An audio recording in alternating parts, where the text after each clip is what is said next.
ನಂಜನಗೂಡಿನಲ್ಲಿ 46 ಮರಗಳ ಹನನ ವಿರೋಧಿಸಿ ಪ್ರತಿಭಟನೆ ಯಶಸ್ವಿ. ಹೆಜ್ಜಿಗೆ ಗ್ರಾಮದ ಬಳಿ ಕಪಿಲಾ ನದಿ ದಂಡೆಯ ಮೇಲೆ 46 ಬೃಹತ್ ಮರಗಳನ್ನು ಅಕ್ರಮವಾಗಿ ಕಡಿದಿರುವ ಘಟನೆಯನ್ನು ಖಂಡಿಸಿ ವಿವಿಧ ಸಂಘಟನೆಗಳ ನೇತೃತ್ವದಲ್ಲಿ ಅರಣ್ಯ ಭವನದ ಮುಂದೆ ನಡೆದ ಪ್ರತಿಭಟನೆ ಯಶಸ್ವಿಯಾಗಿ ನಡೆಯಿತು.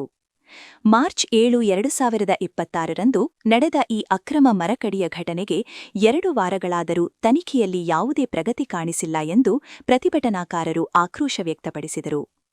ಘಟನೆ ಸಂಬಂಧ ಆರೋಪಿಗಳು ಇನ್ನೂ ಬಂಧನವಾಗಿಲ್ಲ ಹಾಗೂ ಮರಗಳನ್ನು ಕಡಿಸಲು ಕಾರಣರಾದವರನ್ನು ಪತ್ತೆ ಹಚ್ಚಲಾಗಿಲ್ಲ ಎಂಬುದು ಪ್ರತಿಭಟನಾಕಾರರ ಅಸಮಾಧಾನಕ್ಕೆ ಕಾರಣವಾಯಿತು. ಈ ಸಂದರ್ಭದಲ್ಲಿ ಮಾತನಾಡಿದ ಪರಿಸರಕ್ಕಾಗಿ ನಾವು ಸಂಘಟನೆಯ ಪ್ರಧಾನ ಕಾರ್ಯದರ್ಶಿ ಪರಶುರಾಮೇಗೌಡ, ಸರ್ಕಾರಿ ಜಾಗದಲ್ಲಿ ಹಾಡು ಹಗಲೇ 46 ಮರಗಳನ್ನು ಅಕ್ರಮವಾಗಿ ಕಡಿದಿರುವುದು ಅರಣ್ಯ ಇಲಾಖೆ, ಕಂದಾಯ ಇಲಾಖೆ ಹಾಗೂ ಗ್ರಾಮೀಣಾಭಿವೃದ್ಧಿ ಮತ್ತು ಪಂಚಾಯತ್ ರಾಜ್ ಇಲಾಖೆಗಳ ನಿರ್ಲಕ್ಷ್ಯತೆಯನ್ನು ತೋರಿಸುತ್ತದೆ.